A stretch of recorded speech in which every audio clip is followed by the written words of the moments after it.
Welcome into Fantasy Baseball today on Tuesday, December 28th. I am Frank Stampfl, still no Scott White. He'll be back next week.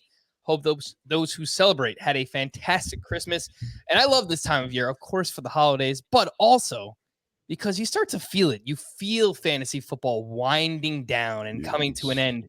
And my Twitter feed is littered with fantasy baseball draft results everywhere. It's awesome. It's amazing. It's fun times. I'm very excited. And I'm very excited for today's podcast. Now, I know you're probably tired of me saying every single week, this guest is one of my favorite in the industry. But I've got to say it again. These are my guys. That's right. We have two guests on today, and I'm hoping, praying that they can keep it civil. Two of the absolute best fantasy baseball players I have had the pleasure of speaking with. Introducing first, you know him, ATC Projections, Beat the Shift podcast, of course, writer over at Fangraphs, ARIEL Cohen. What is going on, my man? Oh, not much. I'm getting excited to talk baseball in December. What could be better, you know? What can be better indeed? Make sure you follow him on Twitter at ATCNY. The other gentleman joining us today, you can listen to him on the Under the Radar podcast with our friends Nando DeFino and Derek Van Riper. You can follow him on Twitter at Ian Kahn4. It is Ian Kahn. What is going on, buddy? Hello, my friends. It's good to be on with both of you. My old pal Frank, my old pal Ariel. This is pretty great.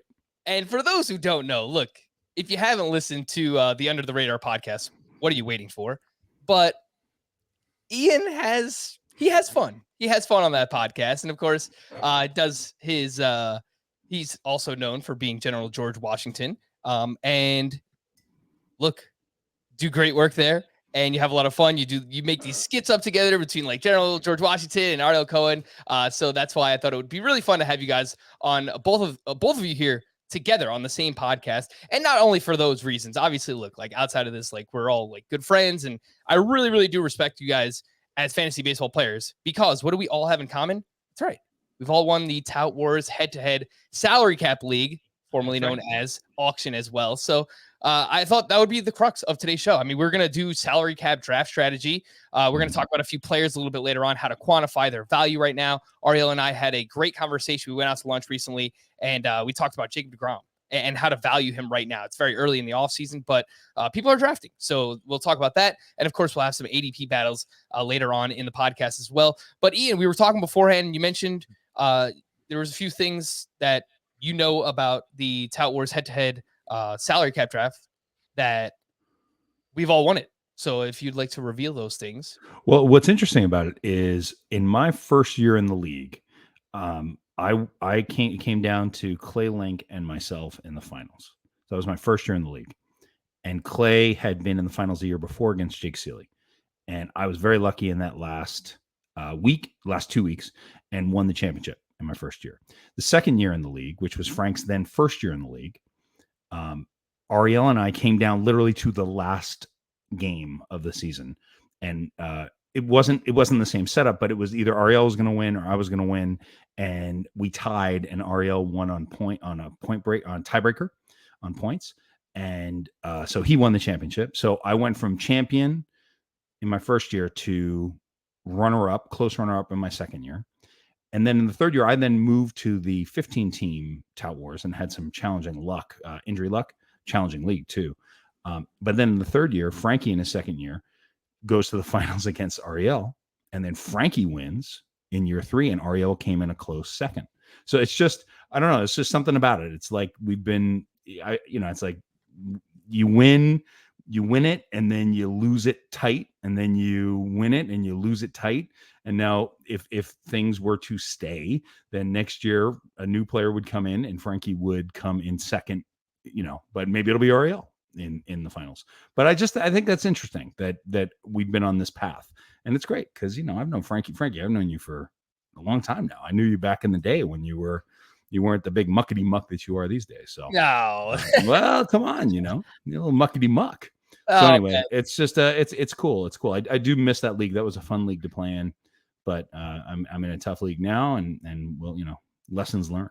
Yeah, 15 team. That is the mixed. That's also salary cap draft auction style, right, Ian? Okay. Cool. Yeah, because I know that Scott White is in the 15-team mixed snake draft. So we have many representatives that have been on this podcast that have either played in Tout Wars, have won Tout Wars. Obviously, Scott won his league in 2020 as well. So just champions abound here on the podcast. But let's get into it. Let's start off with our salary cap draft strategy. And Ariel, we'll start with you and just look, we'll run through many points. Obviously, there's we can do 2 hours on just strategy in this format alone because there are many different ways to win it. There are many different ways to attack it. How much do you plan beforehand going into a draft like this? Because I overdo it, where I basically plan out every player that I want at each position. I have a backup in place for each of those players. I know how much money I want to spend at each position, and I find players that kind of fit that mold, that price range. Do you do something similar when it comes to salary cap drafts? Well, I mean, I do quite a bit of planning, quite a bit of number crunching to determine what I think the projected value of each player. But no, I don't come up with a plan that I need this player at this price point for this position. What I do is I look at various different price points and I say, who are the couple of players that I think are bargains at that point? And maybe there's a couple of $25 players that I think are underpriced. Maybe there's a couple of $10 players that are underpriced. And it really doesn't matter what position, because eventually there'll be $1 players and you could fill in whatever position with the $1 player that you need at the bottom, right? You don't have to on top think of it. A $15 second baseman, if priced correctly, is worth the same as a $15 catcher. So I really don't have to worry about position. But when I get 4 or 5 players, or if I can, even 3 players of people who I think are underpriced at a certain price point, I just list those 3 names and I'm fine buying any one of them. So if I think that there's 3 $10 players, I'll say boom, boom, boom, write them down on a list. And whichever one I can get cheapest, that goes on my roster. I buy him and I'm guaranteed a bargain. And the thing is, if you do that, there's always some player that somebody in your league wants. Oh, I really wanted Tatis. I really wanted this player. You'll never get that specific player if you plan, I want this player. But if you come up with 4 guys who are about the same price and you're indifferent to getting either one of them, there's a high probability that you're going to get one at a price you like. And I call that the hotspot drafting, where you come up with these hotspots, are okay drafting either of them for a good price, and that's how you roll. Yeah, so I think I actually do something similar too. And this, this goes back to making tiers, when you're making rankings and you tier the players into certain groups, right? And those players have a similar set of projections, maybe not the same type of numbers that you're going to get. Maybe one guy's projected for 30 home runs, the other one's projected for 25, but a higher batting average, so on and so forth. But similar projected dollars in the salary cap draft. You find multiple of those again, like those hotspots that you're talking about, Ariel, where you can attack those. And I knew that going into, let's just bring up the Tout Wars head-to-head points draft that we did last year. At third base, I knew that I wanted one of Alex Bregman or Anthony Rendon. Now, in hindsight, it didn't work out very well, but in a points league, those are the types of players that I like to target. I got Rendon, by the way. Yeah, you wound up with Rendon. I wound up with Alex Bregman. It didn't really work out for either one of us, but I knew going in that I wanted to spend $25 to $28, somewhere in that range. And that was probably going to be my best hitter on my roster. And it was going to be at third base. So those are just a few things that I'm looking at. And I will have backups where, all right, look, if I just get priced out on those guys, who's someone that's cheaper that I also like at that position? And I have this notepad here and I kind of go crazy with it. And I just write down names at each position. And by the end, this thing looks like a complete mess, but it's part of the method of the madness. Ian, how about you? When it comes to salary cap drafts, are you planning out? It almost sounds like we're doing it very rigidly, but it's really not, though, because we have options that are all within a similar price range at each position. So I'm listing those out. Are you doing something similar when you're prepping for yours? I think the key for me when I'm successful is when I really know the player pool and the prices on that player pool. So, and I mean to the dollar. And I don't have to look it up. I just know it. Now, sometimes it's easier in the AL. I did the AL labor last year, and you only have to learn half the league. I literally had a number for every single player, so that when I saw somebody coming up and I go, that's not his number. His number, if let's say it's like a David Fletcher who in an AL only league has a lot of value because he's going to get regular playing time. And I think the number I had was I don't remember, like 11 or something, maybe 12 actually. And I saw it for like 6. And I'm like, I'm in. So it became a game for me of just finding the value at every spot. And now I think that's more valuable in only leagues than it is in deeper leagues, right? And certainly in the 12 team, the 12 team that you guys are playing in the head to head, it's a little bit of a different game because there's guys at the bottom, at the back that are worth a lot that you're going to get for $1, $2 that are going to be really good players or have really good upside. But when you're playing in a 15 team league, full both AL and L, or if you're playing in a 12 team only league, it's really about, I really have come around to this idea that value is king. Now, there are guys that I love, and in drafts, it's a little bit different, but in the auction leagues, I still call it an auction league, sorry, in the salary cap league, finding that value is immense. And so for me, the thing that is to really have a number, really know where you want to go with it so that you can recognize when the value is there and realize what the room is doing and say, oh, wow, all right, I have a number of 14 on this player. It's at 7. I don't even want this player, but it's at 7. I'm getting in. And I think that that's something that people don't do enough. And for me, to give Ariel a good amount of credit, he had beat me in the last minute of Tout Wars the year before, and it was devastating. It was a devastating loss. It was my second year in Tout Wars. I really wanted to go back to back. It was heartbreaking to lose that way, and it's all Keegan Aiken, man. So what I did was I called him up and I said, he didn't. If he gave me 5 innings, I win. He gave me 3 innings, I lost. That was it. That's the whole thing. And I called him up and I said, how'd you win? He's like, well, and I'm not going to do his impression. I'm not going to do the impression, but he was like, well, you really don't know what you're doing with the auction strategy, and there's a lot you can learn. That's pretty much what he said. No. Well, a little bit, yeah. He said, but there's, yeah, I mean, I could really, I'm on the verge of doing it right here. I know. We were taking bets beforehand about how long it would take for Ian to start doing his Ariel Cohen impression. No, I'm not going to do it. Can't do it. But what I learned, what I did was I learned a lot from him in the last off season. And I really did learn that finding that value can be incredibly powerful. And then you can find the guys that you want. And you can want to spend a little extra here, want to spend a little extra there. But really finding value all the way through your draft gives you the opportunity to spend extra. Like I went into AL Labor wanting Jose Ramirez. I was going to get him. I was going to pay for him. And I think I went up to $41 on him last year. Well, I can do that if I know that I'm going to be finding value elsewhere. There's a limit to it. You can't go to 46, you can't go to 47, but you can spend a little bit. It's like real life. It's like budgeting your budget in real life. If you know I'm going to save money, I'm going to buy everything at Costco. Well, that gives me a little bit of extra money to go on vacation with my family, something like that. And if you think about the auction that way and you really know what everything's going to cost, I don't like programming in the numbers. I'm going to spend this much on this player. On this position. I'm going to spend this much on that position. I don't like that because it actually blocks me from finding values in other spots. Okay. That's my point of view. And I look for those really cheap options. Like last year, second base, there's a lot of cheap options at the back that I liked. So that's what I'm looking for. I'm looking for where are the spots, the hot spots, as Ariel would say, it doesn't count, where, these hot spots where you've got guys in there that you really like and are lower priced. That's what I'm looking for. And then build around that and say, all right, I'm not going to spend, let's say it's second baseman. I'm not going to spend $24. I'm not going to spend $32 on Ozzie Albies. I'm going to get Gleyber Torres for $8. Probably not 8, but maybe 11.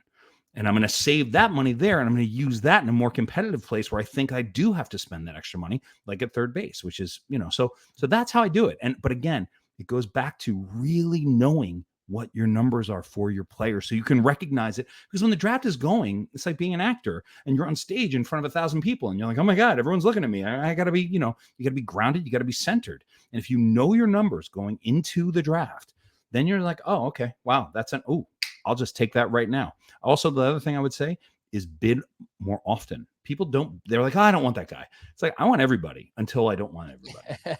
I'm going to bid $2, $3, $4, $6. And then it gets to a point I'm like, well, I don't like that guy anyway. And now he's going at price. Okay, I'm going to let that guy go. So that's how I've found success.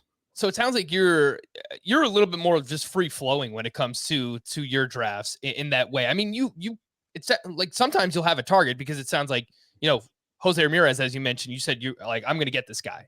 So like you will have some players that you go in knowing like, okay, that is a target of mine, someone I want to get. But you can be sure that you get that player, wind up with that player when you can get the values in other spots. And Ariel, I want no, but even then, wait, let me correct. No, sorry, Frankie. It's not exactly right, because there's a limit to it too. Like, I want Jose Ramirez, but I'm not willing to go like people who bid. I remember in one draft I did where somebody was bidding for Juan Soto and they bid $57.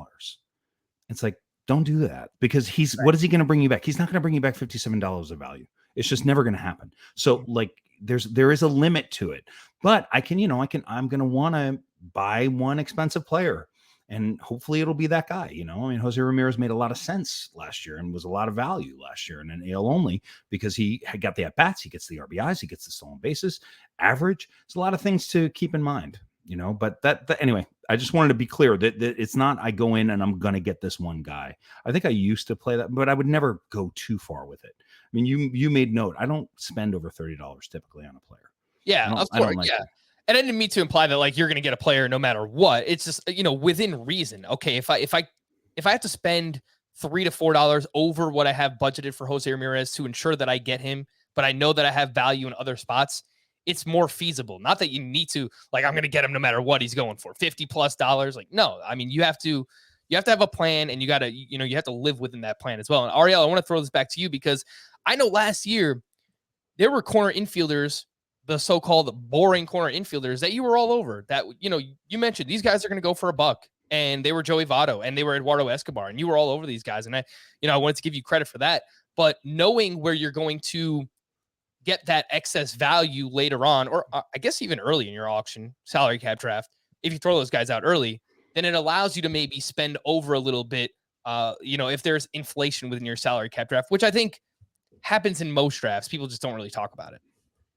Yeah, well, I mean, it goes back to what Ian is saying, and you have to know the player pool. And if you know that there's going to be a bunch of corner infield bargains at $2, $3, $4, then you probably don't want to get two top corner infielders, because you can get those, but then you won't get those great bargains at the bottom. So you make the most money if I'm going to get the bargains later, and then you do that. But as far as throwing out nominations early, and I call it the Joey Votto nomination, because I thought Joey Votto was going to be an $8, $10 player this year, right? And I really didn't want him per se. I wanted to get some guys in the middle. I had Jose Abreu, I had Pete Alonso that I had great values for. I would love to get Joey Votto for $1 or $2, but I also didn't want anybody else to get that bargain. And if you waited to nominate him till the end of the auction, then somebody would have gotten him for $1 or $2, and oh no, that's an $8 profit. So what you do is you nominate him early, and if somebody's nominated early, it's going to go 1, 2, 3, 4, 5. You just collapse the return on investment. Now an $8 player only makes $3 over 5 instead of making $7 over 1. And just by the order of nomination, you'll still get your players, but you'll collapse that return on investment for somebody else. And by the way, that's one less corner infielder for somebody else to get, makes you more likely to get your guy in the middle. So that's just a great nomination tactic that I do. Yeah, and I do think, if people are wondering, how do I figure out these values, right? Salary cap values, auction values. Fangraphs has a fantastic tool where if you hover over their projections tab, they have an auction calculator on the bottom. Once you click on that, you can do it for Roto. You can do it for a points league. You can punch in any kind of stats that you have, any kind of point values for players. And then you click generate projections. You can use Steamer, or once the ATC projections are out, you can use those projections, any projections you want. And it will spit out dollar values based on what that player is projected to do this upcoming season. So you could do it that way. I'm sure people, post their auction values. That you can find ours over on cbssports.com as well. So those are just some ways to find out how much a player is worth. So you want to know that going into your salary cap draft. Ian, I wanted to ask you about an ideal split. Do you have a split in terms of pitching versus hitting that going into your draft that you want to spend? People often bring up this 70-30 split in favor of hitting. In Roto, you start 14 hitters, you start 9 pitchers, which means hitters take up roughly 61% of your roster. However, there are 5 pitching categories and there are 5 hitting categories. So why not 50-50? Well, it's not 50-50. But I'll tell you this, in past years, I've always kind of leaned more heavily towards pitching. But in the NFBC draft champions that I've already done, I've done one with Robert Mershak, who is my partner in many leagues, dynasty leagues, and GDD. We partner in many leagues, and we did a 400. And what I've noticed about how I feel about it, and I think it's different than most people, is I don't want to spend on any of the top pitchers this year. I just don't. I don't like anybody's price. The only person whose price I kind of like is Brandon Woodruff at like 17. I like Woodruff at 17, 16, 17. That's it. Everyone else makes me nervous. So I mean, literally, I go down the list and I'm like, I don't want that guy. I don't want that guy. I don't want that guy. The first guy that we took this year in the 7th round was Luis Castillo, and we were on the wheel. So we took Luis Castillo at 7th round, 15th pick, and then Frankie Montas. Maybe it was 5th and 6th. No, I don't remember. It was at the wheel. So I don't know. Would you guess it was? Because no, it was probably 5th and 6th is where we took them. Yeah, I think based on 5th early and 6th. ADP, it's probably Right. 5th and 6th. Yeah. So that's where we took. And I didn't want to touch anybody earlier. So based on that, from a draft perspective, I'm thinking hitting more, hitting higher, pitching less this year. I just think pitching back to the old school 2015 conversations. Pitching is very risky. You know, I mean, people are spending $55 on Garrett Cole, and then Garrett Cole, the sticky stuff goes away. I'm not blaming it on this, but then all of a sudden he's not as dominant as he was. So you can't count on that. I mean, Corbin Burns sure was dominant, but how much are you going to trust that? So at least for me, for this year, my split's going to be probably a little closer to the 70-30, I think, than I've been in a very long time. Yeah. Can I answer this one? Go ahead, Ariel. Yeah, because I have a really my explanation is as follows. The answer is that it actually doesn't matter what you think the split should theoretically be. There is no theoretically. This is an auction. It's a marketplace. You know, if I thought that every single pitcher was overvalued and every single hitter was undervalued, it just means that I didn't have the right hitter-pitcher split. Let me give you the exaggerated case. Let's say everybody in the league, for some wild reason, thought it should be 90-10 hitters. And I thought it was 65-35. And we've seen that actually. Wait. We've seen that in the Tout Wars head-to-head a couple of years back, probably the year before you came, Frank. The point structure was so wildly messed up that people were spending all their money on hitting, or all 1 year, and then the second year, all their money on pitching. Sorry, Ariel. Continue. So that does happen from time to time. Yeah, in a points league, it could theoretically happen a little bit more because it's more points. But in a roto league, and that's what most people do auction in a roto league, you got 5 hitting categories, 5 pitching categories. If you actually say, I'm going to come in with 65-35 or whatever you think the real answer is, and everybody else does 90-10, what's going to happen is they're all going to buy the hitting. You're going to have terrible hitting. You're going to have fantastic pitching because they are spending 10%, and you're going to get all the points in hitting and none of the points in pitching. You end up with an average team. The answer is it doesn't really matter what you think. It matters what the market thinks. And you should initially base your dollar amounts that you're targeting and set them so that optically, right? It's an optic. Optically, you're indifferent to getting bargains or not. You want there to be some bargains in hitting available, some bargains in pitching available. You know, I always say that when you come to it, if you misestimated, if everybody is thinking pitching is more, and everybody has starting pitching $6 over, I'm okay with spending $2 more. That's not a number. That's not throwing away value that I'm $2 over my value. I see that as a -4 to what market's doing. But of course, if you originally set the hitting pitcher split a little bit better, you'll actually view it as, oh, they're $2 over and on one player, and there's a pitcher that's $1 under, that's a bargain. Oh, there's a bargain. So it really doesn't matter what you think originally. You just want to make the optic good. And so for that reason, it's set whatever the market is. NFBC uses 62-38. That's what I would use. Hold on. So, but at the same time, that's when you have, but this is sort of a base level, is I think what the question is asking. It's like and for me, this particular season, if we say a first round player is worth top first round player is worth $38 to $41, and back of the first round is $32, and second round is $26, and third round is $25. Going all the way down. That's why that's how that answer came from me. And I think it's a fair question that Frank's asking, though, outside of what you're saying, because what you're saying is right.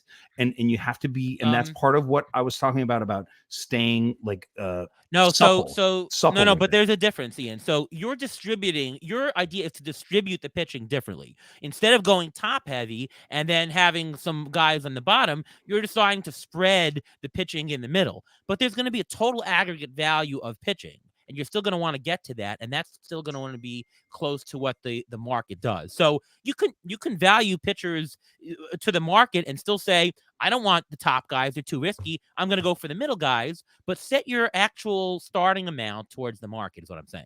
No, I get that, and frankly, I'm not going to do the middle. We took those two pitchers at 5-6, and I don't think we took another starter again till like the 14th round.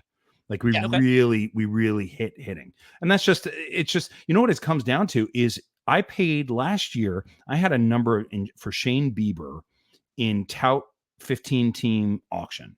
I had a number on Shane Bieber, which is actually in the rundown of, I think it was $42 or $41, something like that. And I'm in the auction. I have no interest. I'm not interested in Shane Bieber. I don't want to pay that much for a pitcher. And it was $34. And it was going once, going twice. I went, well, I'm not going to let him have it for $34. I'm going to go $35. Not even price enforcing, but hey, look, at $35, I'm getting the number 3 pitcher in baseball behind deGrom, Cole. At the time, Bieber was the number 3 pitcher. And I was like, hey, I'm getting an absolute ace for $35. I feel good about it. What happens? He has a shoulder issue. And I think that there's a little bit of that for me too, where it's like, I don't want to spend the high price. I don't want to spend all the money on a guy who's just going to crap out on me and not be able to pitch, which is essentially what happened with Bieber last year. I think essentially what you guys are saying is kind of similar, because Ian, you're saying that you kind of base what this theoretical split should look like based on what this season's player pool, how the season's player pool is playing out, basically. Yes. And right now it looks like there is a wealth of pitching, more so in the middle class than we've seen in many years. So it goes very deep in terms of like 60, 70, 80 starting pitchers that might actually be serviceable. Whereas in years past, when we had the bouncy ball, the elite were so much better than the middle class that you wanted maybe 1 or 2 of those aces.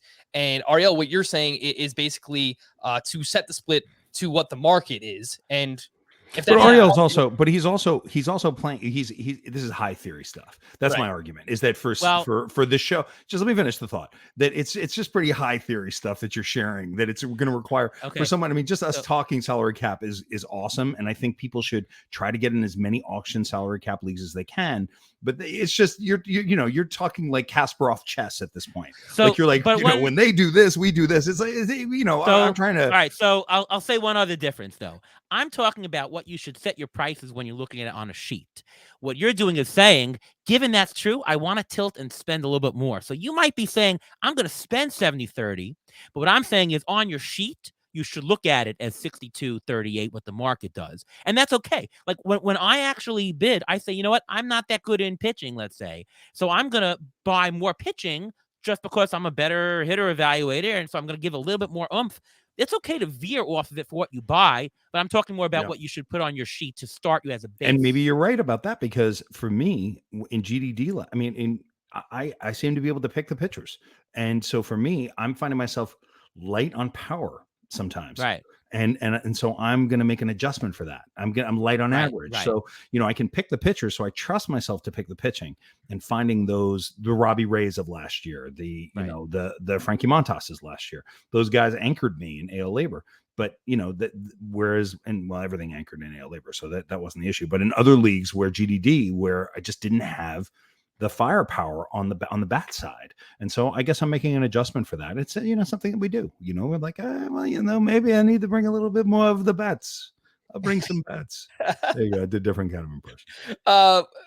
Again, if anyone's wondering, like, what are we talking about when in terms of like a sheet that you're putting a split on, there's a lot of draft softwares out there where you punch in the players while your salary cap draft, your auction is going on. And they need to know what you want that split to be. So 62-38 in favor of hitting, obviously 65-35, whatever you want it to be. That's ultimately what we're talking about. So just keep that in mind in case, you're trying to dive a little bit deeper into this format this upcoming season. I just want to wrap this up, this conversation on salary cap drafts with, do you have a general approach? I know we spoke about like players, targeting players and how much you prep beforehand, but Ariel, we'll start with you.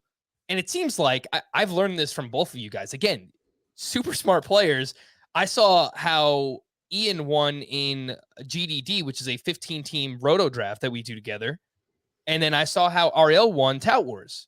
And I noticed that you guys weren't spending on big name players. So I'm not trying to, reveal your strategy, but sorry guys, I just You're kidding. ARIEL Cohen wrote an article about my auction strategy. That was when we began. He wrote a freaking article about it. I forgot about that until just now. I forgot that you did that, Ariel. So I always notice that you guys typically you don't spend more than 30 to 35 players on one player, and you like to live in the mid tier. And that's exactly what I did this past year, and it worked. So Ariel, if you'd like to elaborate more on that strategy. Yeah, I mean, the truth is I come into every single auction not thinking I'm going to do that. I'm thinking that I'm going to have the ability to play in every price tier, right? If I'm going to the jewelry store and I got to buy 23 items, I don't want to just buy middle, or I don't want to say I'm just going to buy top. I want to say I want to buy the nice item from the diamond section, a great item from the gold, an undervalued item from the silver, and I'll get a bunch of sterling silver items that are just better than what their price is. I come in there. What happens is a lot of times, especially in shallow leagues, guys go nuts. They go $10 over on top. And where I think Juan Soto is worth 42, they're going $51. There's no way that you can ever make up a $10 loss at the top, at the bottom. Like when you get your dollar players at the bottom, they're worth 6 or they're worth 7. There's no way you can make up that 10. So if you think about it, if everybody's doing that, then you're going to end up being better if you go in the middle. And by the way, when I went into labor this year, which I came in third place, I think, but like a point out of first, I did the opposite. I actually was very aggressive early on. I got a bunch of high 20s, $30-something player. And that's because people didn't go that high. I thought there was some $35 players, and I took them for 36 or $1 over. Heck, I'll make up that on the bottom.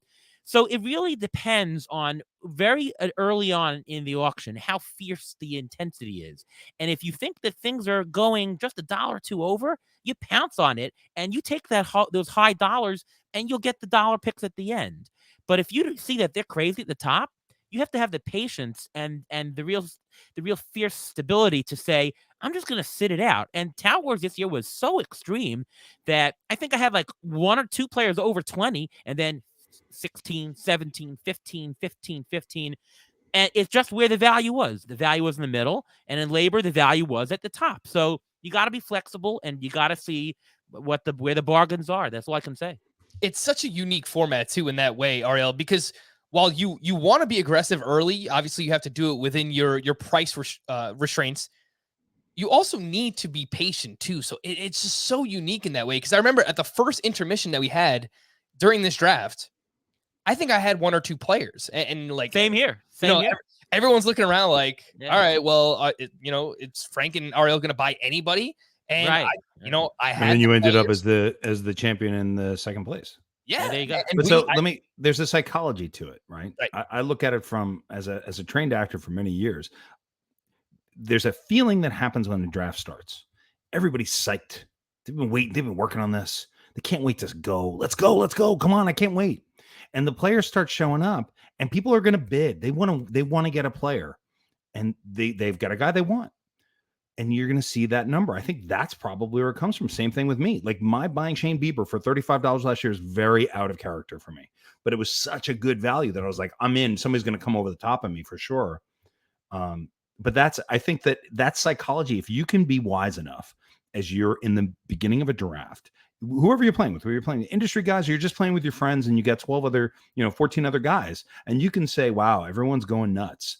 Like, you don't get caught up in it. So much of life is about not getting caught up in whatever the energy is that's happening. So if you can find your way not to get caught up with it, go, I'm not paying 52 for Juan Soto. And then, there's, this not so sexy player who now is like $8 below. Yeah, I want that. Like, if that's what you go into the draft looking to do, is finding as many of those guys as you possibly can, you're going to really do well. Yeah. That And you'll be high. Go ahead. Yeah. Yeah, and just about that, I think that knowing the players and knowing the stats and is great, but there's an extra element in the salary cap in the auction where it's playing the economics of the room, is not getting caught up and having the patience, and that's the extra element that has nothing to do with the players. It's just knowing when to strike, and that's really, I'm not going to say more important, but it's almost as important to getting that correct. I actually look. Ariel and I have these battles. I mean, we don't just talk on podcasts; we talk on the phone, and we go back and forth. And the question is, what's more important? Is it knowing the players or knowing the value? And I think I definitely think it's both. And Ariel's like, it's the values, dude. It really is about the values. I mean, he told me that. I mean, I don't know how your fantasy football team ended up doing, but he's like, I don't know anything about football, and I'm able to use this same method and win every fantasy football league I'm in. Well, I had Derrick Henry this year, so you can tell how that went sour quickly. I don't know how that I don't follow the fantasy football, which gives me more time to focus on fantasy baseball. But I do think that having that understanding of value really does give you a huge advantage. And it's okay. So here's what I'll say: it's not as much fun, and it's much more fun. It's both. Because it's not, you don't get like, okay, I want Joey Gallo. I want John. I'm going to pick somebody. I want Aaron Judge. I love Aaron Judge. See that? Love him. Love him. I want Aaron Judge. So I'm going to have Aaron Judge on my team. Now, the advantage that the three of us have is that we don't just have one fantasy baseball team. And, for a lot of people who are listening to the show, they might just have the one fantasy baseball team. And there's something to be said for paying a little extra for that guy that you want to have, you want to root for. I actually do believe that should be part of your thing. But if you're playing in multiple leagues, you shouldn't be worried about that, because everyone will you'll get everyone that you want eventually. And, do a couple of 100, do some best balls to $10 best balls to get guys that you want to have. But really the fun of looking at your team at the end and saying, I got $320 worth of value for my $260.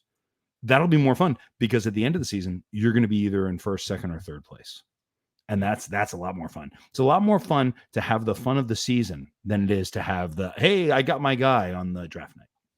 All right. Well, all right. I said we were going to wrap up with that. Let's actually wrap up with this. I think something that is overlooked, and again, like we could probably talk about this for the next 30 minutes, but the nomination and the bidding process is such a huge part of this as well. And it's like probably more psychological than anything that I would say. So Ian, we'll start with you. I mean, do you have a rigid idea of what you're trying to do? Are you throwing out big name players that are going to go for a lot of money to get money off the table so that there's more money for the players that you actually want to acquire? Do you mix it up? Do you maybe throw some players out there that you do want to try and keep people off balance? I'll give an example, and then I'm going to pass this on to Ariel, because this is like right in his wheelhouse. This is right in his hot spot.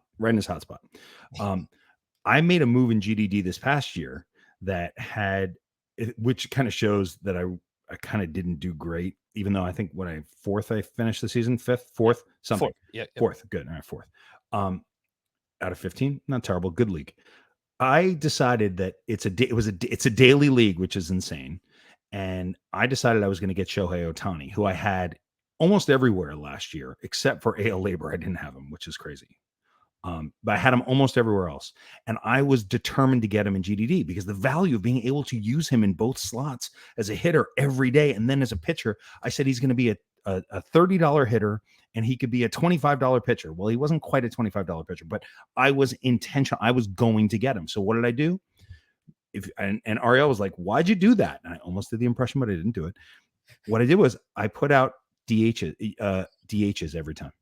My first 6 nominations were all DHs, because there's certain players who like having DHs, and there's certain players who don't. And I wanted to get all the guys that would take the Franmil Reyes's, the Nelson Cruz's, the Giancarlo Stantons. I wanted them on a team. So there's guys like Glenn Colton. He's going to take a DH. He wants the bats. There are a bunch of guys who like Jason Collette. He's always going to take a DH. There's the guys and I'm going to play to those guys. So I put all those guys out every time I had every time it was me, and I was saving money for Ohtani, because I was going to spend up to $35 for Ohtani. And I was telling Robert Mershak about this before, and he's like, "You're crazy. You can't spend." Well, he didn't say you're crazy that it's not going to be worth $35. It's like, I'm willing to go to $40 on Ohtani, so I need to save that money for him at the end of the auction. So we get everybody out of the way. Everyone's got their DHs. Then there's some people who don't want a DH because they're like, if I have a DH, then it's going to make life hard for me later. So I waited till after the first break, and I was like, okay, now. And I dropped Ohtani. And Ariel and Derek Carty, who were teamed up, had their DH spot available. And I just casually put them out for $1. 2, 3, 4, 5, 6, 7. It was light. It wasn't heavy. And then it got to $14. And I bid $15. I was like, okay. And that was it. And I got Ohtani for $15. So everything that I had done, that entire auction was for that purpose. And I guess what I would say as I hand it off to Ariel, where he's a master at this, is I would say to do things with intention. You should always be doing something with your auction strategy. And Ariel is the best at describing this. So I will pass it off to him. Well, thanks for that glowing recommendation there. You should have gone to 60. You should have gone to 16, Ariel. Yeah. I mean, we thought the number was 17, so we wanted going to 40. more than. I was going to knowing 40. that I should have gone to 38, but Go ahead. No, but really, Ariel is the best at explaining this. Well, thank you. Yeah, I mean, in general, nominations are power, and having information is there. And I do an hour at first pitch about why nominations are important, but just to give you a couple of tidbits why. I talked about the Joey Votto thing, right? That got money off the board, and that got some things there. Here's the story. If you are in a position where you don't know which player is going to be a bigger bargain. Let's say there's two $15 players, Michael Conforto, Michael Brantley. You don't know which is going to be the bigger bargain. You suspect Conforto is going to be the bigger bargain, but you think Brantley is going to be a bargain. If you don't use your nomination to throw out Conforto first, thinking it's a bigger bargain, and then somebody nominates Brantley, well, you just don't have the information to know what if I only get $1 or $2 bargain? Should I take it? Should I wait for Conforto? You don't know. You're better off nominating the guy you want. If you lose them, okay, there's still Brantley available at a bargain, or you might get a bigger bargain, right? Knowing your information is far more important, and getting that information is more important than anything.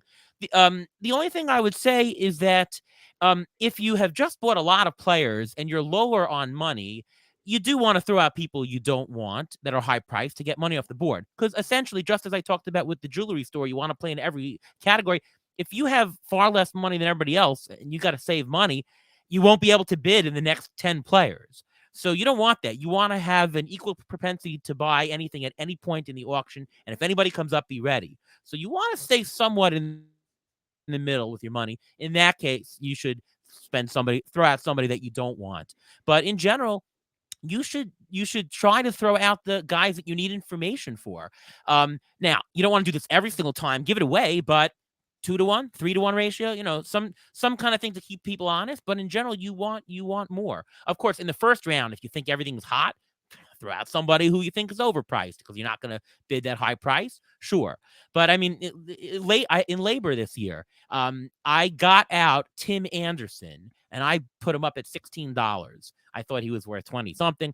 But I put him out before Bo Bichette, before Trevor Story, before any of the other shortstops, because nobody wanted Tim Anderson. They can get, oh my God, a better one. So I thought I can get the best bargain by throwing him out early. And I did that. And I got him for like $18 or so. I did the same thing with Tim Anderson in AL Labor, and I got him for $30, and he was a key to what happened for me. And it's because you use the nomination to get, because it was before, like you said, it was because it was before Bichette. It was before all these other guys and people. And then, so what happens is people, the price is getting closer to what the number was. Was it 30? I think I did. I paid 30. Those are my two big buys, was Jose Ramirez for 39 and Tim Anderson for 30. And they were the key. They were the base of the team. But just to tie down what Ariel is saying, the other guys thought to themselves, well, I don't want to go to 31 because I can get Bichette maybe for 34, and I kind of want Bichette more, and Bichette was worth more, but then you get that value. So putting out a guy that you do like earlier, it's valuable. It makes it's really interesting. It's really fun. Yeah, especially when it's a player that's within a tier, that group that you're talking about, like Tim Anderson and Bo Bichette, and, let's just say this group of second or third round shortstops. If you throw out the player maybe that you like most of that group before all the other players come out, Might Xander even get that Bogaerts. player at a discount, at a bargain. So that's yeah, it. Yeah, and to add to that, when you acquire Tim Anderson, it's supply and demand. What happens to the other prices of the other guys? They shoot up because there's one less shortstop, and as a bigger demand, they go for more. So you accomplish two things: you get your guy at the bargain, and everybody else got to pay $1 or $2 more. That's just the way to play the game, the economics. Yeah, you do not want to be the person that is bidding on the last player in a tier. You just don't. Right. If everyone knows that there's, let's just say, a top 5 group of starting pitchers this year, you don't want that 5th of the last one of that group, because chances are he's going to go for more than the other players within that tier went for earlier on in your salary cap. Right. So, so Frankie, so in that same idea, if you were to put out, so right now the pitching is going, Corbin Burns, then Garrett Cole. Who's after Cole right now? Walker Buehler is out there, and then it gets to Brandon Woodruff, who's the number 4 pitcher coming. Am I missing somebody? We have right? It's Garrett Cole, Corbin Burns, Walker Buehler, Max Scherzer, Woodruff, Zach Wheeler. That's really like the top. Right. That's the top group. 6, because with deGrom, I just can't. You can't trust. I mean, I don't know what you guys discussed at lunch, but I can't trust that at this point. I mean, that's just me. I can't put him in that tier. But if you like, for me, I like Woodruff. So under this idea, instead of putting Burns out first and setting a price, go for Woodruff and try to set that price lower, so that then you might get a discount. Like, I think that's how I got Bieber at 35. Again, not a good purchase. But you then, if you get him, everybody else, all of a sudden, if Woodruff's 37, you're getting him for, all of a sudden Corbin Burns is going to go for 43, 44. Yep, right. And so then you're getting, and then you got to be good at the game. And later in the auction is the Robbie Rays for $3. Then and actually then you can get $10 of value, Ariel. If you find the right guy. If it's Cedric Mullins the third, Ariel got Cedric Mullins the third in AL Labor for $2. That'll make it. That'll do it. That'll do it indeed. Let's wrap up our salary cap discussion there. We're going to take a quick break, but just quickly, I want to remind everyone, you can now rate podcasts on Spotify. So if you listen to Fantasy Baseball Today or Fantasy Baseball Today in 5 on Spotify, please feel free to hook us up with 5 stars there. We're going to take a quick break. When we return, let's talk about Jacob deGrom a little bit more here on Fantasy Baseball Today. All right, so Jacob deGrom, the very interesting case of Jacob deGrom right now. Ariel and I went out to lunch recently, very gracious, took me out because, we're celebrating Tout Wars, obviously, and the holidays and stuff, but it was a lot of fun. And we started talking about, like, how do you value Jacob deGrom right now? Because he's so interesting. He is the 8th starting pitcher off the board right now, technically 7th starting pitcher off the board right now, ADP of 22.7. And he has just this wide range of outcomes because we know that if he stays healthy for 160 plus innings, he's very likely going to finish as the SP1 in fantasy baseball. The other side of that is he can make 5 starts and be done for the season. Just look at all the injuries that he's dealt with over the past 2 seasons: neck injury, lat, back, shoulder, forearm, elbow issues, eventually shut down with UCL inflammation. He's 33 years old. It's not promising. Like, there's serious risk when drafting Jacob deGrom where he is right now. He is currently projected for 152 innings by Steamer and projects as a $45 pitcher in a 12-team Roto League. Ariel, what do we do? How do we value Jacob deGrom right now, knowing what we know? Well, 152 innings. Oh boy. I don't know if I would, I mean, you want to buy to a certain innings projection there. And I don't know, at 152 innings, I'm not that confident. I mean, the real way to do it is to say, what's his value at 200 innings? What's his value at 170? What's his value at 140? What's his value at 0? And what's the probabilities of that? And, you look at that. And then it's about pricing in the risk. When you're buying somebody with a lot of risk, you need to risk-adjusted price, and you got to take a few dollars off. I think he's comparable. And, I'll throw this one out. It's called binary risk. Let's say you're in an AL-only league, 12-team AL-only league, and Kenley Jansen comes up. Kenley Jansen has not signed with a team. We think that he's the closer wherever he signs, so maybe he's a $20 closer, just to give a round number.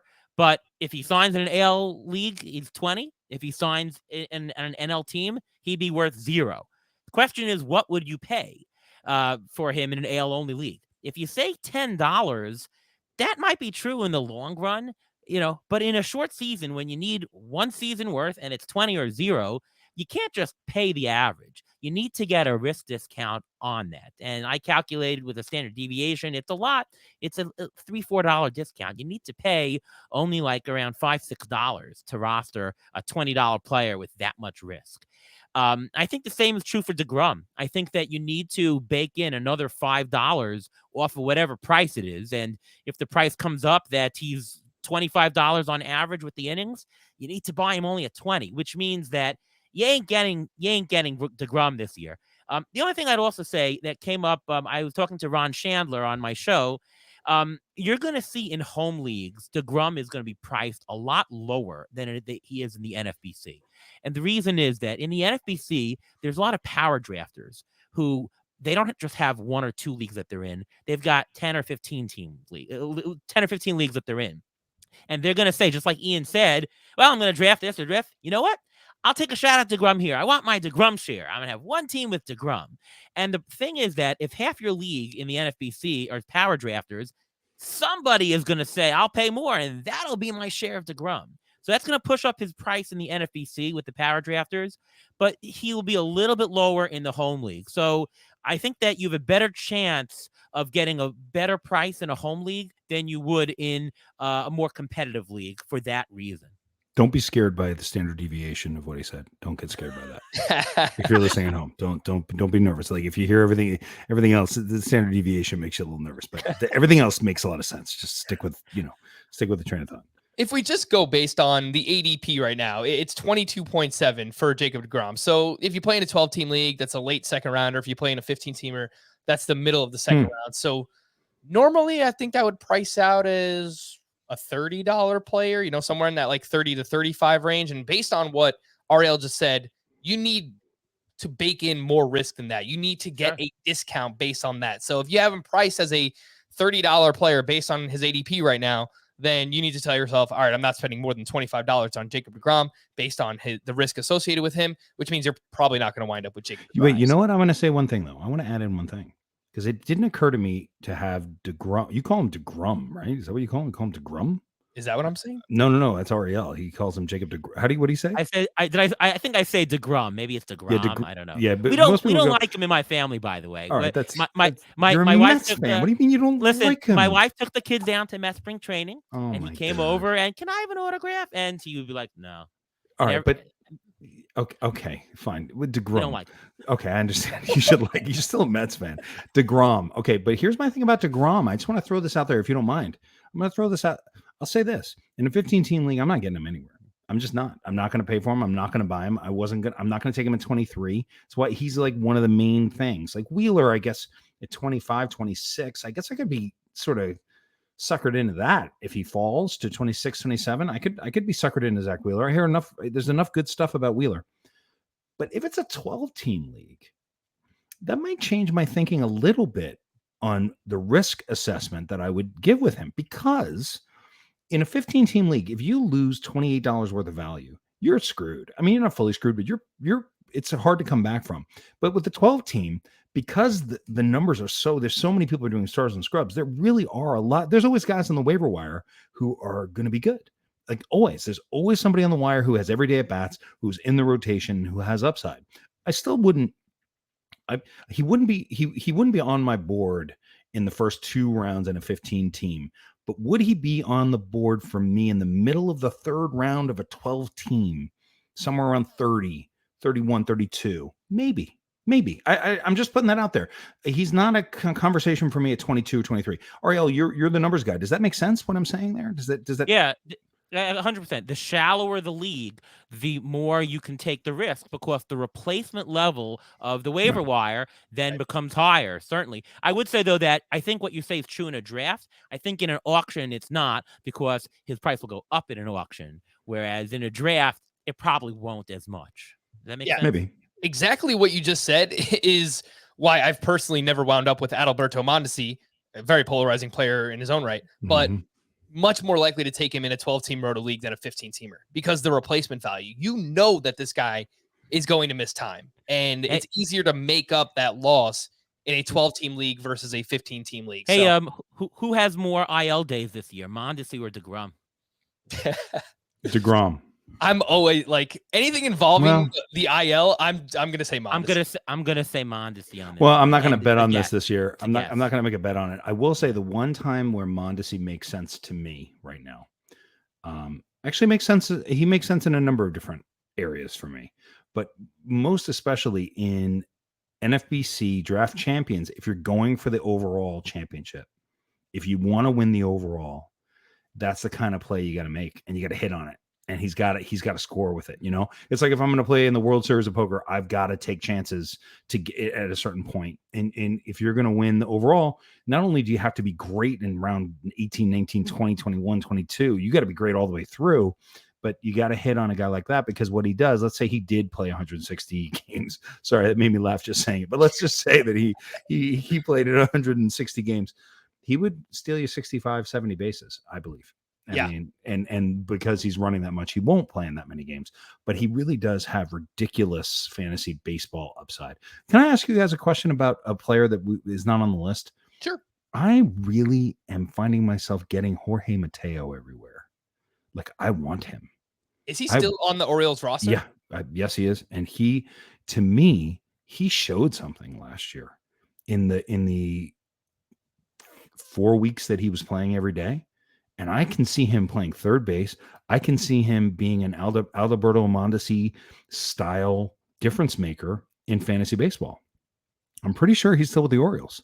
And if you're drafting early, then you should target him at his current cost. It's 419.9. So I mean, well, there are a lot of guys. There are a lot of guys in that 419 area that are really cool and really fun. And you got to make a choice to get Mondesi there. I mean, not Mondesi. Mateo. Thank you. Sorry. Yeah. Mateo there. You actually have to be conscious and make it say, you know what, I'm going to get him because somebody else is going to get him.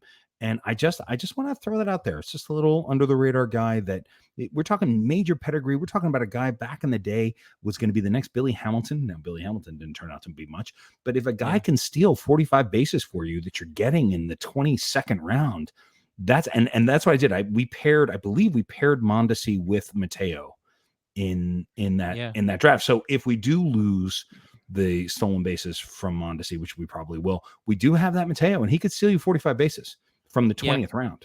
The key is getting on base, and he had made some good adjustments to his strikeout rate, and it came way down from previous. So if that can hold, that could be a good stolen base start late. And he's got power. He's got power. He can hit. According to Roster Resource, he is still on the Orioles roster, and he can play a little bit of infield. He can play some outfield. They have Rougned Odor penciled in as their starting second baseman right now. So or third base. I mean, that's a team that's growing. It's a perfect place for him. I could see him. Who do they have at third base at Roster Resource right now? It's somebody like. Is it still Kelvin Gutierrez? Is it Kelvin Gutierrez? Yep. Yeah. Who looks like a great baseball player? He really does. Looks like a great player, but just isn't yet a great player. But I can easily see Mateo taking that job. And again, I think, I'm going to regret saying this in front of you two guys, because I'm sure you're going to be bidding him up on me and GDD. But there's a guy that I'm putting my little finger on, just saying, hey, Jorge Mateo. Yeah, and he's still just 26 years old. Sometimes it takes time for these guys to find their footing in the majors and find an opportunity where they can play, even if it's not every day, every so many days throughout the course of the week. And he made good on it last year. He was pretty. It's pretty good. So it's 419, Frankie. I'm just trying to put it in the context of a more casual fantasy baseball player. That would be for a 12-team league. 20 if you're doing 30. That would be, you don't have to pick him up. You can get him on the wire. You can get him. Yeah, but what I say, if you're doing 30 rounds of drafting in a 12-team league, grab him in your last spot. Yeah, that's what I'm trying to think about who's listening to the show. And so in the NFBC draft champions, but there's also people who are going to be doing this. It's like, Jorge Mateo, 30th round. Another guy is Carlos Hernandez. I don't know why nobody loves him as much as I do, but I love him. I like Carlos Hernandez last year too. He throws hard. I'm writing this down, Ian, by the way, for all the leagues to play in. I understand, but there's some people who don't share stuff like that. I don't think that's right. It's not for me to judge on what other people I put do. out my whole freaking projections out there. Right. This is what we do. Someone who I've drafted late in my only draft champions I've done so far is Jace Peterson. I think he's interesting. He's super utility guy, plays for the Brewers, a good ballpark, pretty good lineup. He can run a little bit. So he's someone that I noticed goes very late in those draft champions as well. we're basically coming up at the end here, but I do want to get to some of these ADP battles. So we'll do a little rapid fire here. Real rapid. Real rapid, huh, Ian? Yeah. Well, not because I want to get out, but just because, I mean, does it? Go ahead. I'm sorry. I shouldn't have said that. No. I don't know. No. It's just the ADP. It's like, but no, these are good. But rapid is good. Rapid is good. This guy or this guy. I like it. All right. So let's just start off with a few second basemen here. Jose Altuve at 75.1, Jazz Chisholm at 75.9. And look, they're going right next to each other. Jose Altuve, they do very different things at this point. Obviously, Altuve will give you some power. The counting stat should be fine. He has a batting average that's not going to hurt you. It'll help you a little bit. Jazz Chisholm, like, this is aggressive for me. I understand there's power, there's speed, there's lots of talent. I think he's still pretty raw. He also was not very good over the final 5 months. There's a book on this guy now. We just saw 5 months of a book on this guy that he didn't really know how to read. Yeah. So Ariel, we'll start with you. Jose Altuve or Jazz Chisholm at their current cost? I'll give you the short answer. It's Altuve by a mile. I mean, Chisholm's profile is similar to Robbie Grossman, who you can get at pick 167. I think Chisholm, his strikeout rate, 30%, is ridiculously high. So we're talking a crappy average. Altuve, a lead average. He's got plenty of power. I mean, this is like a $10 difference in roto value for nothing in ADP. Ian. Chisholm. It's just how he says it. For me, it's Altuve, but I on a number of these, like, I'm going to make a choice, but I'm also going to say I wouldn't take either of these guys at this spot. Sure. I would take Altuve a little bit lower than this. Like, I don't want to reach for Altuve, but there's a value spot for Altuve. It's a little bit lower than this for me. This is 75. I think you said. If he slips to 85, it's tough to let him go there. Close. I would not touch Chisholm in this spot. Someone else will, and he may be the superstar stud of the superstar studs. But no, it's a pass for me. I could almost see Jazz Chisholm back in the minors. Doesn't mean he's not going to have. There's a 15% chance that he could be an all-star. He could be the best second baseman in baseball. It's possible he can explode. But I kind of like O'Neal Cruz 200 spots later as a it's just 5 months of not so good. That's a book. That's hey, he doesn't hit the. I don't know what the specifics are, but there's a slider down in the lower half that he cannot handle. That it's like Kevin Biggio from last year. If whoever made the mistake, it's the same mistake. Yeah. Jose Altuve. It's funny you bring that up, Ian. He goes at the 5-6 turn. My first DC, we got him in the middle of the 6th round, so I think it was pick 81. Get a little bit of a discount on him there. That's where you pay. That's where you get him. All right, next up, I honestly just wanted an excuse for Ariel to talk about Teoscar Hernandez. So his ADP he's going to call him Teoscar. The ADP is 34.6 on Teoscar Hernandez. He's going right next to Yordan Alvarez. Ariel, which one would you rather have? I like both players, to be honest, but Teoscar Hernandez is to me the winner. The stats he put, I mean, he was like the 7th or 8th best player in all of Roto last year. Yeah, he's in that amazing Blue Jays lineup. He's peaked late, and I think he's still there. He even steals a couple. He'll steal you a dozen bases. 12. His numbers, if you look at Juan Soto 2019, it's the same profile as him. I've told people this. I would take Teoscar over Mike Trout this year. I like him. Alvarez, fantastic. I think both are good prices, but I love Hernandez better. Yeah, Ariel said that while we were eating lunch. I almost spit out my food. I was like, wait, hold on. Teoscar Hernandez? We're talking about the same guy? No, I like Teoscar Hernandez. It's crazy. It seems like people are devaluing Mike Trout quite a bit. And maybe that'll be the right call. We've got some time before spring training rolls around. Ian, what do you think? Ariel Cohen and I had a good fight about Mike Trout about 2 weeks ago on the phone where I got him at 16 and he was like, I was almost going to do the impression. I'm not going to do it. And that's what we get over here. Anyway, I love Yordan Alvarez. I love that guy. He can hit. Like, he's truly one of the best hitters there is, period. He seems healthy. I mean, he's just a beast. He's like a different generation of hitter.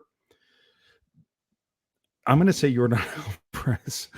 He's Nelson Cruz, by the way, right? He might, but I think he's even more unique in a way. His age, he's so young, so selective.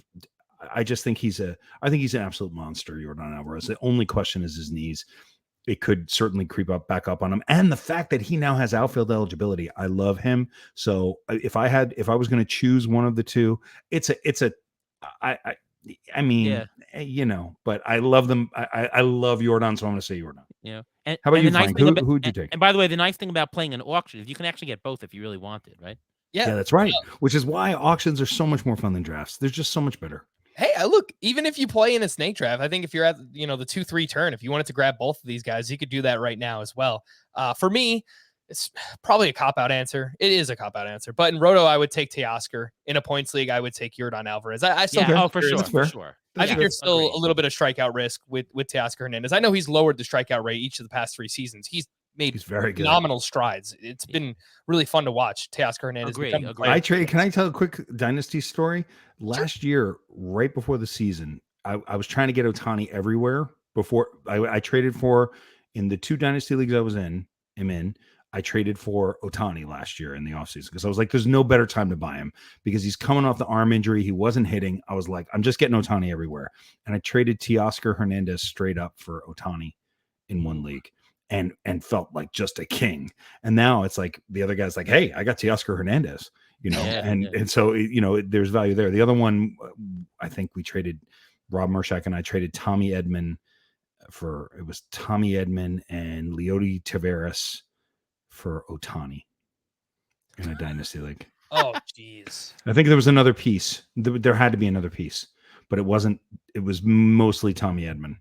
But they had to convince you, right? No, I was quite happy with that because, but that was back when Ohtani was. Here's the one thing I want to say about dynasty leagues because we're not talking about them and we should because I love dynasty leagues and that's really my game that I love the most. Just please. Like wherever we're talking about value in auction leagues and value in draft, please get value in dynasty leagues. Just get value. There's value to be had.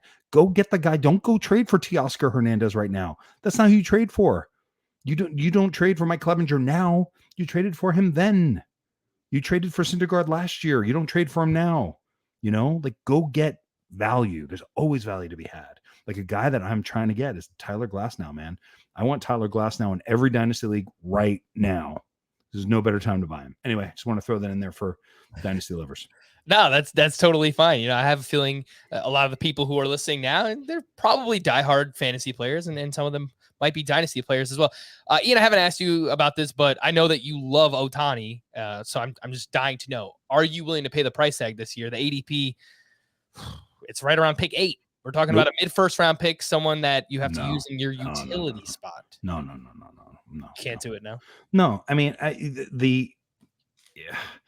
love having him, but I don't want. I mean, no. I mean, 8. I just can't. I mean, I bought him for $225 everywhere last year. I bought him at $250. It's like Cedric Mullins. I'm not getting Cedric Mullins this year. I'm not getting Robbie Ray this year. Anybody who I got. That AL Labor team I had, that I love every member of that team. They will be on every one of my teams from now on. But I don't want to buy Cedric Mullins now for $30 when I got him for $2. I don't want to buy Robbie Ray for $27 when I got him for $4. It's just the value is, and I think that's a weak spot in my game because I should sort of be able to shake that off and say, well, if I can get Cedric Mullins for 22, I'm going to get him for 22, but I'm not going to spend 28, 29 for him. But if I can get a value on him, I'll take him. But no, Ohtani, I'll let somebody else have the fun of it because I've got him elsewhere. I've got him in the dynasty leagues. So you're paying a premium for the fun, but the fun isn't so much fun when you're like, do I start him as a pitcher? Do I start him as a hitter? It's not fun. It can be valuable. Don't get me started, Ian. Don't get me started. Like I want to lead the charge in finding a way to get all of the value out of Ohtani in weekly leagues because it's very frustrating to me. I had Ohtani in the main event, and this isn't, calling out any kind of service provider because even at CBS, you have to choose whether to use him as a hitter or a pitcher. Absolutely. And it's frustrating because, you play in a league that deep and you need pitching and you're like, I can't take Ohtani out of my hitter spot. You just can't. Well, you can if you've got a big lead in. I ended up using him in both of the dynasty leagues as a pitcher in all of August and September because I had big leads and home runs in both of those. You can't plan for that, though. No, you can't plan for that. He's a hitter. If you're going to buy him, you're buying in a weekly league. You're buying purely his hitter value, right? That's correct. Yeah, 100%. It's so frustrating about him though, because you go out there and you watch him throw these awesome games where he's going 6, 7, 8 innings and double-digit strikeouts. Yeah. And But you can't. But look, you frustrating to can't buy off of those. Like, I don't want to buy Ohtani. I don't want to buy guys on the up. You want to buy guys who are coming down, who are on the down. Yeah. That's the danger. That's where people lose value, is buying last year's stats. And it gives me a little bit of concern about Teoscar Hernandez, a little bit, just a little bit. And why Trout at 16 makes sense to me, because I'm buying him at the base of his value right now. Now maybe next year we'll be on the same podcast right before the new year. It'll be Ariel, Ian, and Frank. And Ariel say you can get Mike Trout now in the 5th round. You can get him in the 5th. He was available in the 1st last year, and now you can get him in the 5th round. An hour and 10 minutes. It only took us 70 minutes to get there, but we got there. We finally got there. And I think that's a good place to wrap everything up here. Again, it's Ariel Cohen. It's Ian Kahn. For Ariel, we've had him on before. Probably have you on again, honestly, before the season starts, Ariel, to talk about your ATC projections. You can listen to him over at the Beat the Shift podcast. He writes for Fangraphs as well. Follow him on Twitter at ATCNY. Ariel, we appreciate you coming on. Anything else that you'd like to promote while you're here? No, you got it. Thanks so much, Frank. Pleasure to talk to you twice this week, and always a pleasure. Thank you so much. Ian, make sure you listen to Ian over at the Under the Radar podcast. You can follow him on Twitter at IanCon4. By the way, I probably should have mentioned this much earlier. I know that it's been a reference a few times. Ian is a very accomplished actor. So if you didn't know, then now you know. And you should go watch him, of course. He played General George Washington in Turn Washington Spies. Ian, appreciate you coming on. Anything that you'd like to promote? The show Under the Radar is under the Athletic Fantasy Baseball Network. Okay. The Athletic Fantasy Baseball podcast, and our line is Under the Radar. We talk about Frankie all the time.